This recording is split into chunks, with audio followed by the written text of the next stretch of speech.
doing? I'm your host, Prince, and you have with us... I'm Brian. Hey, you already know the routine.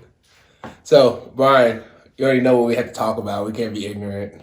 Yeah, so we're recording this on March 16th, 2020, and as you all may know, we're dealing with a coronavirus epidemic on a global scale, and as of right now, everything is basically shut down. Just today in Maryland, they closed down restaurants, movie theaters, bars.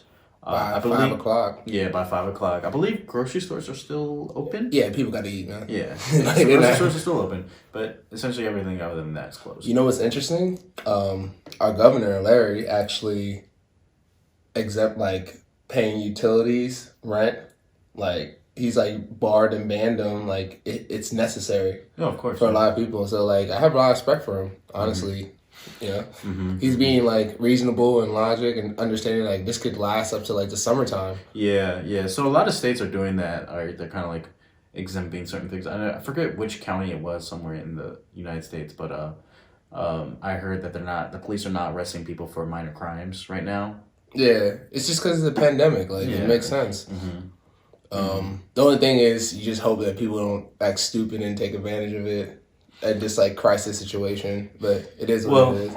I think most people are just I just want to stay home and just keep away from everything right now. I would say most 80%. You know, there's still those fucktards out there that want to do dumb shit out there, take risk. You know what I mean? Anarchy, and they're this is anarchy now. Yeah, it's time to take advantage and stuff like that. But you know what I really noticed about this pandemic? It really shows you the money system, certain social environment, it's all pseudo. It's all it's just it really doesn't matter. What really matters is your health, your connection with your family. You know what I mean? So I tell this to all of my friends within these past few days, but this whole pandemic has really just shown how volatile our society is. Yeah, absolutely. Extremely exactly. Volatile. It's just I don't know. It's eye opening, honestly. We're kind of spoiled in this first world country with a lot of stuff. Especially when you go to the grocery store and you see people I need all the toilet paper supply. They're fighting for toilet paper. And then what's his name? Matt Colvington or whatever his name, the guy from Tennessee who tried to price gouge the hand sanitizer. Yeah, I'm come on, bro. You already know what's going on. Don't get me wrong. He was smart because he understood supply and demand. By the way, we had supply and demand in our last couple videos. But he knew what he was doing. I'm not saying business-wise he wasn't being smart, but it was very unethical. It was very... I remember somebody retweeted it. He retweeted the article on Twitter, and it's you guys are mad at him, but he's just playing by the system, the same system rules that you guys came up with. Nobody's mad at him doing that, though. That's the thing. That's taking it out of context. Because we all know, the real reason why people are mad at him for it, though. What? But trying to capitalize on a. It's more it's if you read a lot of articles, there's people who are in nursing or who are nurses who are trying to protect their children, and because he's taking so many hand sanitizers off stock, and she goes on Amazon and she can't find anything under $50, knowing damn well she's probably not gonna work the next couple of weeks. I know she's a nurse, so she may, but still that's when it became a problem. Yeah, I understand. You know what I'm saying? But here's the thing though, this pandemic has also kind of showed who's where people's true priorities lie in. Yeah. And there's a lot of businesses out there that have done the right thing, and there's a lot of businesses out there that have done the wrong thing. A lot of businesses are going to fail. To be honest, a lot of them are going to go bankrupt because they're so used to a certain system in America, and this is a pandemic. I think we're paradigm shift. They'll do another stimulus package. They have to. But it's still a paradigm shift in the culture and the financial system. It's almost like a reset. You know what I mean? Especially with this virus. That's honestly what I believe. And I'm kind of grateful for it, to be honest. It's just going to show you 2020 is the start of a new decade, a new era, just almost like a clean slate. 2020 eyes are finally clear. Yeah. There we go. So I guess let's segue into the topic for today. Yes. I'm gonna let you lead it off. Only because you took the class on feminism and you got a little bit you talked about it last podcast about you have a little bit of information about it, so I'll let you lead it off. Yeah, so I touched base on this a little bit last episode, and it's also something that we kind of also touched base on before in one of our earlier episodes when we were talking about men and emotions. And so today we're going to be talking about the specific concept of toxic masculinity. And to tell you what that is, I'll kind of regurgitate the same sort of definition I gave last episode. But basically, toxic masculinity is the rejection of anything that is perceived as feminine. That's like the definition that I was taught in school, and it makes a lot of sense because men here in the States, as we get older, and especially after we hit like puberty, I guess like after the age of 13. Yeah, usually because that's around the time. That's like prime time for men when it comes to like puberty. That's when we stink the most, and then like we actually start being a little bit more mature. I'm not saying a lot, but like I wouldn't go that far. Nah, but it's just like when I say mature, it's like facial hair.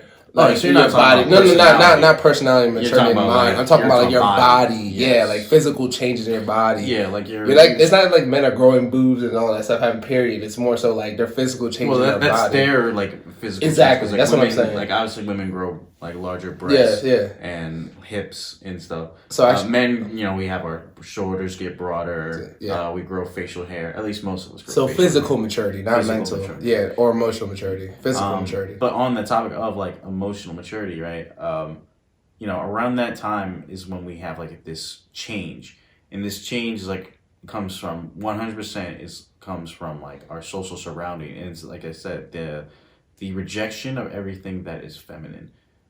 Basically, so let me give you an example, right? Say you're in the locker room in your school, and you hear some people talking, right?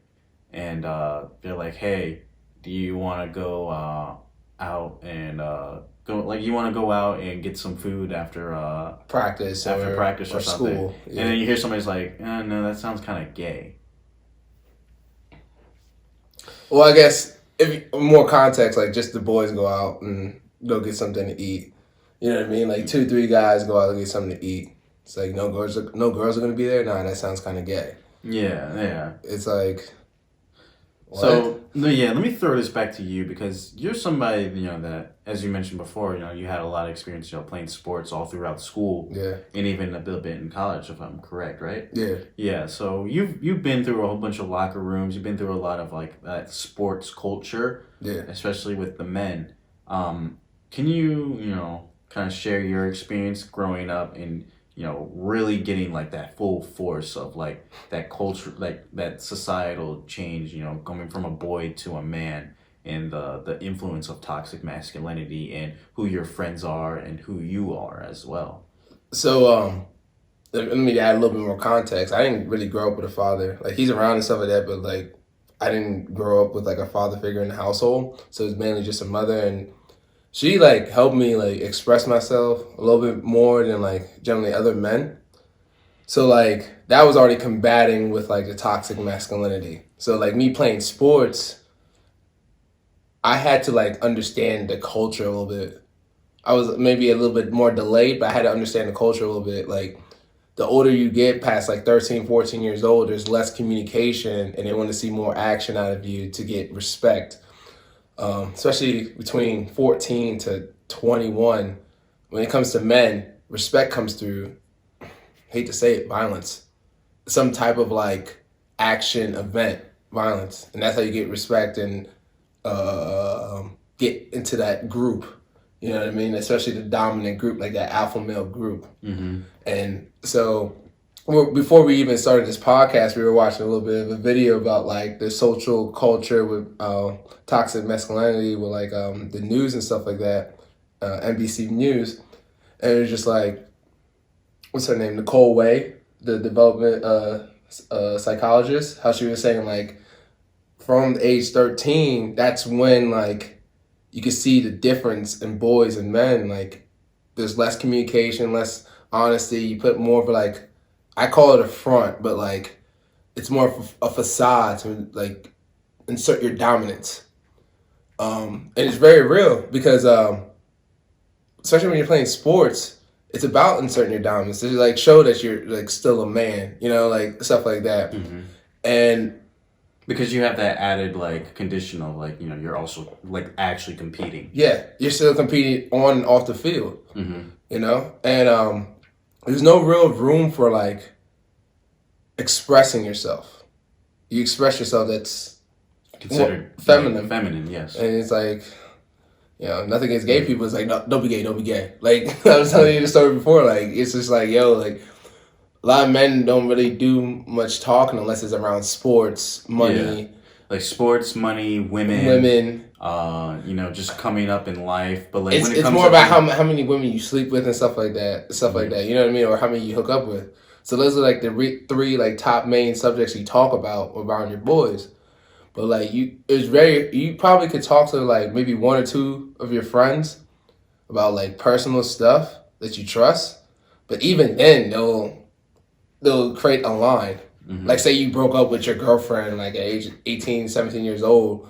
And like as a man, if you're really heartbroken about it, they'll be like, man, we don't do that over here, man. Yeah, like nah, bro, come on, you like pissing me off, yo. Or they would say something like, "Oh, like stop acting like a bitch." Yeah, like it's just like I can't have my emotions. Nah, you can't have your emotions. Like that's just that's unacceptable. Mm-hmm. Like we break up with like, cause like in like the masculine world, right? Like we break up with our girlfriends. Like, all right, we'll on to the next one. Like hey, let's hit up a party or something. Our mindset is about numbers.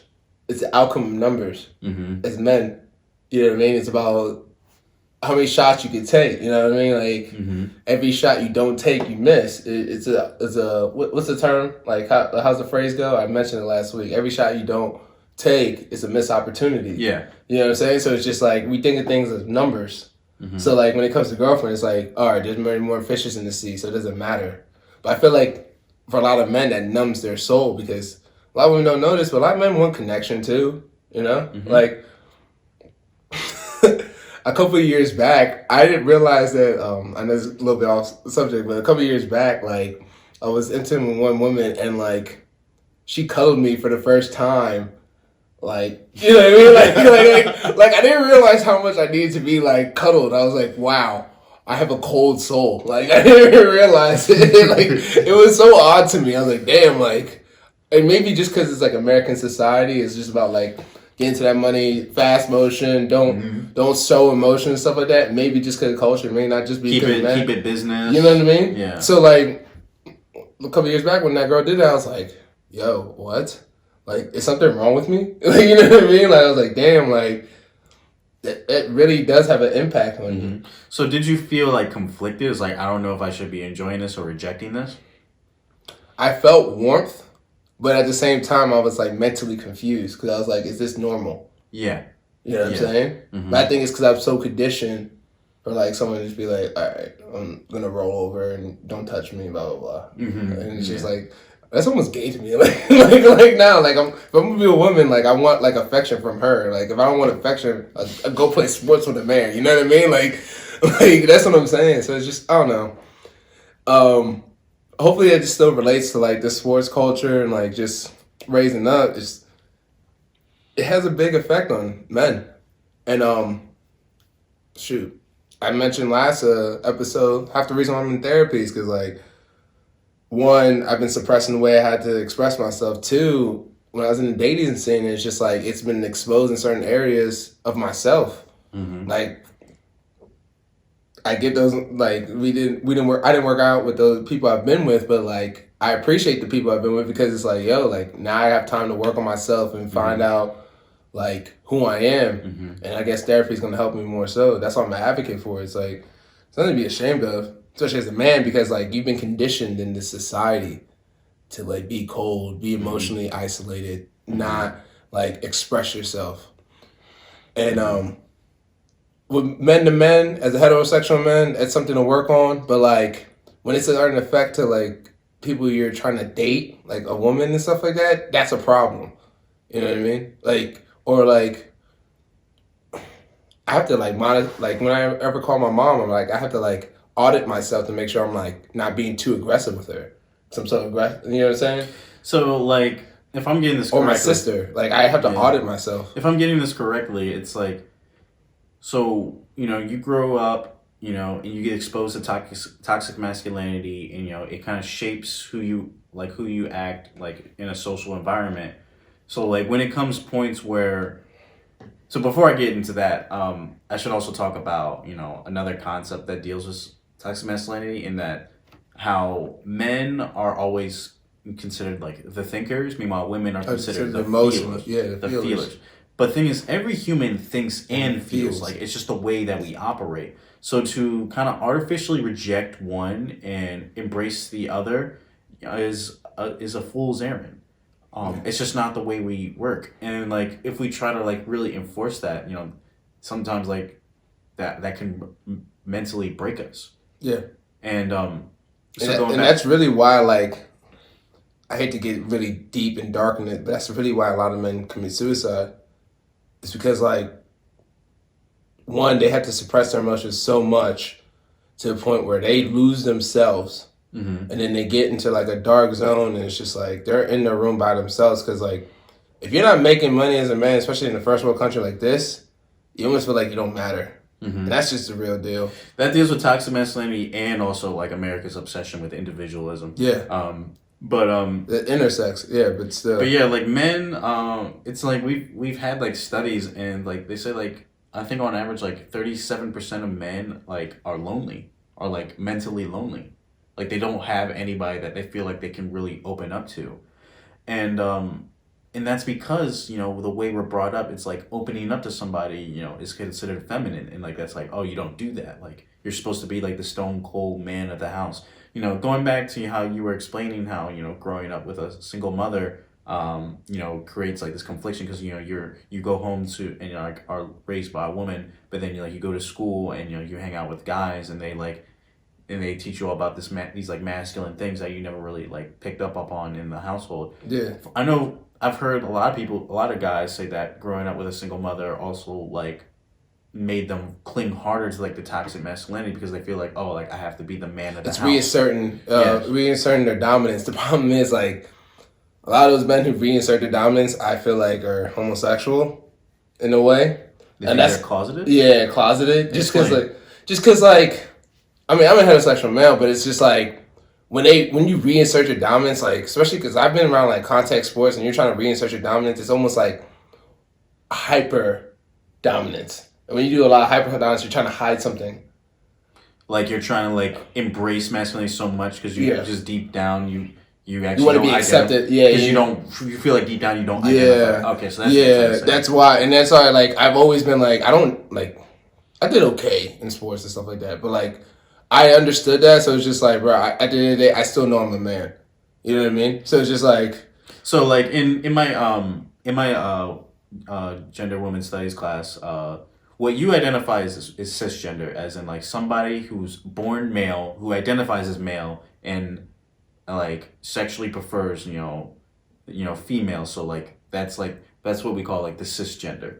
So like you identify as cisgender, and it's like deep down it's like, yes, like that is me. Like I am cis. I am a heterosexual straight male, and I identify as male. Bro, I just love pussy. Like, I just love girls. I'll edit this out, but still, like, I just love women. You know what I mean? Like, it is what it is. Like, you should put like the beep. Yeah. I will. But like, still, like, it's just, I don't know. I'm infatuated with it, but like, it's certain things that like I know I'm emotionally like incompetent with, because I dove so deep into the like masculine toxic masculinity. So about like identifying with cisgender, like that says a lot, that even though you identify as cisgender, you still like experience like those problems with toxic masculinity. Oh yeah. And like I said, like imagine if like you're like closeted and like you're growing up with that. Like that's why, like, you're going back, like a lot of men like are really like deep down and lonely inside. Some are even like driven to take their own lives. Yeah. And it's like, it's a horrific experience. Yeah. And it's really hard for like people to empathize with, because like I said in the last episode, a lot of men have done fucked up shit in the past. Mm-hmm. And like they control a lot of the financial system, and the patriarchy is not really helping with that. Mm-hmm. But at the same time, a lot of men need help. Mm-hmm. And it's like, it's very hard to look past that, because a lot of men hurt women. Yeah. You know what I mean? So it's just like, it's very hard to look past it. Yeah, because it's like, oh, like, you inflict pain, why do you deserve, redemption? Empathy or sympathy. And redemption. Yeah, like, it makes sense, but it's just like, some of the angriest people need the most help. because they care so much. You know what I mean? Mm-hmm. And I'm not saying enable them, let them be a douchebag or a piece of shit throughout life. You know, put them in check.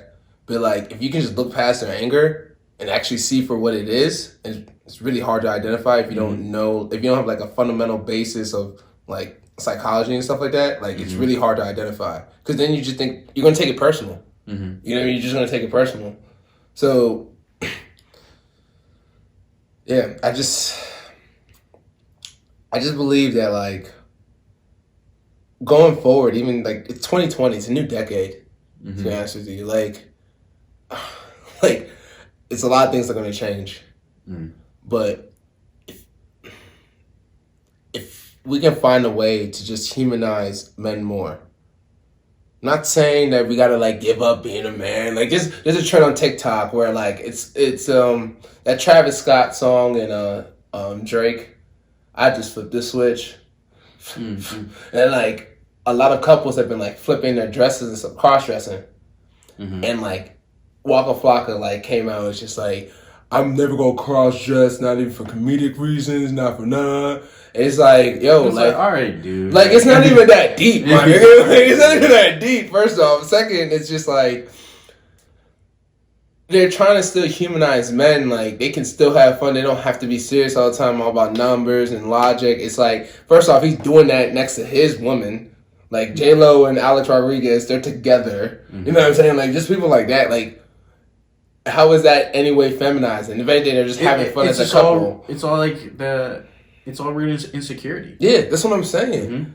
I got my insecurities too. Like Brian has his insecurities too. It's not like we're on the pedestal. But even still, it's just like the fact that you know, growing up with toxic masculinity makes us like so insecure, just so that even like a slight hint of of like anything that is perceived as feminine, like feeling like just feelings, Yeah. Just it's embracing feelings. But there's like, especially like for just human beings, not just men. There's like, this is why I advocate for therapy, because there's a way to like project your emotions. There's a way to express yourself. There's a way to communicate. And like for men, since they suppress it for so long, you don't even have to be in sports. You felt it outside of sports, probably. You felt it just like in the social environment growing up.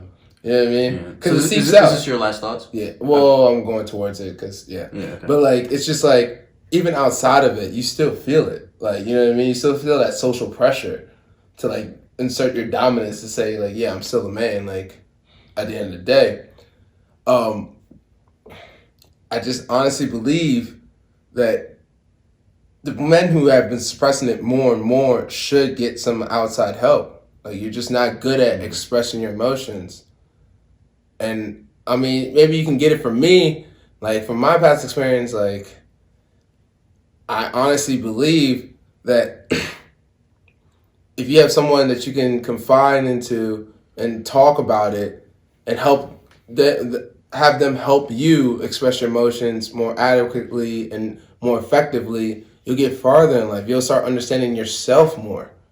A lot of people don't even know themselves out here. Even, I'm about to be 27 this year. I'm still figuring myself out. So I can only imagine people younger than me. Brian just turned 24. Yeah, I just turned 24. He just turned 24. Last week. Yeah, you know what I'm saying? Like, we're still trying to figure ourselves out here, you know? So it's just like, don't be ashamed to be like, yo, I need help. As a man, you feel me? Like, it's necessary. Especially if you grew up in the United States. It's very necessary. Because, like, we've been conditioned to suppress it. Sports or not, a very high dominant social group or not, you need to understand that, especially if you plan on having a family. I don't know everybody's agenda and stuff like that. Maybe, like, no offense, but your brother's on a different level with that. So, like, everybody has different agendas and stuff like that. But, like, if you plan on having a family, like, that's going to be very important.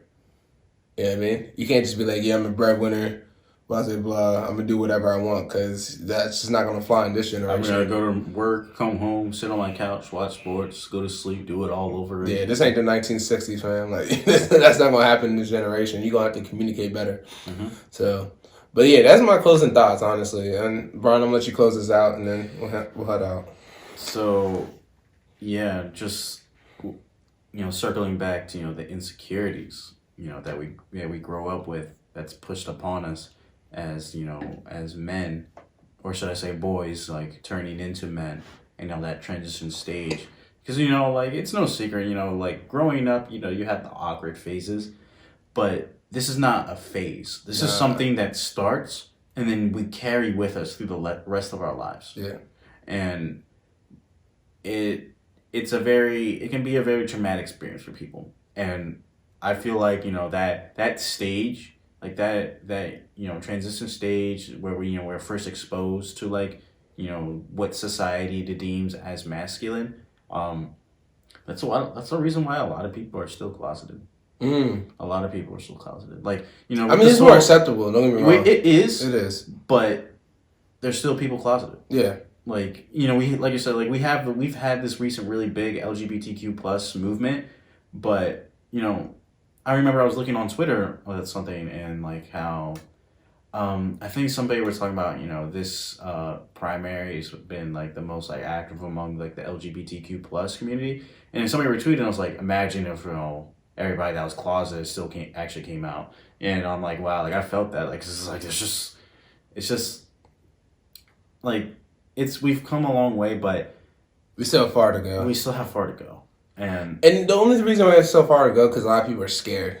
You know what I'm saying? Like a lot of people, like with the Kevin Hart situation. Remember his tweet? Well, I mean, he even has a bit about his son doing gay stuff and he slapped him on his head. Like, you know what I mean? Like, yeah, you know what I'm saying? Like, it's a lot of things that are scary. Or like the Dwayne Wade thing. Yeah, like how he announced his support for his daughter who is trans. Yeah, and a lot of people have been happy, but a lot of people were like, it's an agenda. It's an agenda. Yeah. Like people were like, "Oh no, don't do this. Like you have a son. That's that." Like, but that goes back to the absolute thought. Like, nothing in life is absolute. I mean, take it a grain of salt. But I honestly believe nothing in life is absolute. It's more about like percentages and numbers for me. You know what I mean? You're just saying like you don't believe in binary logic. Yeah, binary logic applied to like like social studies. Exactly. I get exactly what you're saying. Yeah. Also, I just wanted to add on. I know I said you're gonna close out, but like only because like you just had a really good deal. Yeah, and it's another reason why I'm advocating for therapy. Trauma. A lot of men suppress their trauma mixed with social acceptance. So imagine their mindset. Imagine their frustration. It's very hard to put yourself in those shoes, but because they can't express themselves, especially for heterosexual men. And I know there's different types of men out there, transsexual, homosexual, and all that. But for heterosexual men, they have to suppress a lot of their communication to insert their dominance. But behind the suppression of their the communication is the trauma from their childhood growing up. Is a lot of just like negative experience that they have to project in different ways. And I've seen that a lot with sports. And I play a lot of competitive sports, a lot of sports that are just like explosive and just like you got to insert your dominance if you want to win in the sport. You know what I mean? And a lot of those dominance and inserting your dominance and all that stuff come from like trauma. You know? So just try to understand, like a lot of men don't want to act like that. It's just a culture thing, especially in this country. But there's change. You know, especially, you also have to let a man grow. Like, you can't just, like, especially ladies who don't understand, like, especially at an age of 24, 25, 26, why the man acts a certain way. You got to let him grow. It's already scientifically proven that women mature like at least 3 years ahead of their like age. It is. You know what I'm saying? Like, that is actually like scientifically true. You know what I'm saying? Like so you're ahead of the game. You're the dominant gender, okay? Like like you want that, you got it. All right, you're the dominant gender. But like you heard it here first. You know what I'm saying? But like sometimes women are impulsive and don't understand why men can't be as mature at their age of 27. It's because like you got to think for 10 years he's been suppressing his emotions, especially if he's a heterosexual man. I'm not talking for all, But like, and that's generous, I think. You know what I'm saying? I think that's a generous like time frame. I think it's longer than that, but yeah, I'm giving it like because I'm not speaking for all men. I can't, you know what I mean? But like, it's just like 10. The amount of 10 years of a man suppresses emotion. He's trying to get in a relationship with women, and he doesn't have it figured out. That's why I'm an advocate for therapy because it's like, yo, like, it's a reason why he's like that. If you're not patient enough to understand it, okay, do you leave? Fine, that's on you. But don't just act like, oh, he's too mature. He cannot handle certain situations. No, he's going through a lot of stuff in his brain that he's hadn't even addressed. He's not even addressed it yet. And if you're compassionate enough to even like look through that, you're a special one. Hands down, you're a special one, and you're a real one. And that's all I gotta say. Alrighty. So with that said, that concludes our discussion for today. Yeah. It was a good one. I liked it. I feel like I say that every episode, but yeah, this one definitely hit home, and I mess with it for real. So with that being said, as we sign off, we again remind you all, to stay safe out there. Yeah. Hey, elbows. Yeah. Don't. You're like, we ain't got a fist pump, we ain't got a dap. All right, just for another 9-10 weeks. Yeah. When you're out and about, try not to touch anything, and obviously don't touch your face. Try to wash your hands at least once every 10 to 15 minutes, and just avoid crowded areas. Of course, we've been closing some things, but I still see pictures of people like in like mass crowds on the internet. I'm like, why? It's selfish. It's selfish because it's like, that like this is a pandemic. You're doing this because you don't have work. You don't have like actual responsibilities for the next like 2-3 months. And like honestly, I just think it's a wave right now. You know what I mean? Like people are gonna start taking it seriously more and more, especially when it hits closer to home. Especially as the time goes on. Yeah, and they were like, "Oh, this is serious." You know what I mean? Like it was like, "Oh, I thought this was gonna last like 2 weeks." Nah, I'm like, nah. No. This is the beginning for the coronavirus, but it's just like, yeah, like, come on, like, don't just think about yourself at this time. You know what I'm saying? This is the same guy who was trying to price gouge the hand sanitizer. He's trying to profit a lot. And I'm not saying he's not smart for it. I'm in business too. I'm not an idiot. You know what I'm saying? I'm not a saint. But he knew what was good. Like, I got people in my family I got to look after to get hand sanitizer. And you charging me $50 for it. Like, you being greedy. Go after yourself. You know what I'm saying? Like, you being greedy. Like that's unethical. For real. Like, business etiquette still matters at the end of the day. For a reason. But I'm going to say to each his own. I understand supply and demand. I'm not going to sit here and act like I'm on a pedestal. I get where he's coming from. But, like, at a time like this, nah. But, like I said, every episode, social media, I'm going to put it somewhere here. Social media, you can find us. You can DM us about questions and stuff like that. That'll actually help us with topics for our next episode. So, yeah, we appreciate it. And with that being said, we're signing off. Stay safe again, everyone. And wash your hands. Put lotion on. Wash your hands. Lather up. And you all have a damn good one. Yeah. Hey, nah, Brian. You already know the routine. Don't you log off until you say it. Don't you log off till you say it. 안녕히가세요. Peace. Alright, I got something to talk about. I don't know if it's going to bring value to somebody or a little bit of life lessons, but I'm going to talk about it. It's mainly for guys like me who didn't really grow up with like a father figure or a father around. He may be dead or he may not have been around or maybe he was just an ass. I don't know. But this is what this video is for. Now, if you're under the age of 21 or 18, hopefully you guys can work it out. If not, this is going to relate to you too. If you're over the age of 21 and it's affected your life a little bit, even though you're an adult, you might want to hear this. 1, it's not your fault. 2, let that anger go. Because it's ruining your relationships with others and with yourself. You don't have to save him from the belly of the beast. Yes, I got that concept from Jordan Peterson, but there's facts behind it. I can only speak for myself, but I know my anger comes from making excuses from him. Let that hurt go, for real. Live your life. It's your life, remember? All the things you try to tell me.